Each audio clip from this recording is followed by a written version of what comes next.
السلام عليكم ورحمة الله. أهلا بكم متابعيني الكرام. في هذا الفيديو سأتكلم عن أخبار الأهلي السعودي، ولكن قبل أن أبدأ ادعمونا بإعجاب للفيديو والاشتراك في القناة.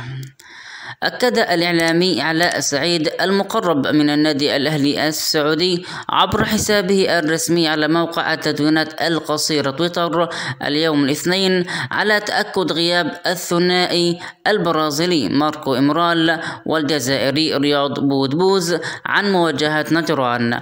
وكتب علاء سعيد: لم تضم بعثة النادي الأهلي المغادرة إلى نجران المهاجم ماركو إمرال ورياض بودبوز، وذلك للإصابة. وكان رياض بودبوز قد تعرض للإصابة بكدمة قوية في كاحل القدم دون وجود شرخ أو كسور خلال مباراة فريق الأهلي مع فريق أحد في المباراة التي انتهت بفوز الأهلي بهدفين مقابل لا شيء.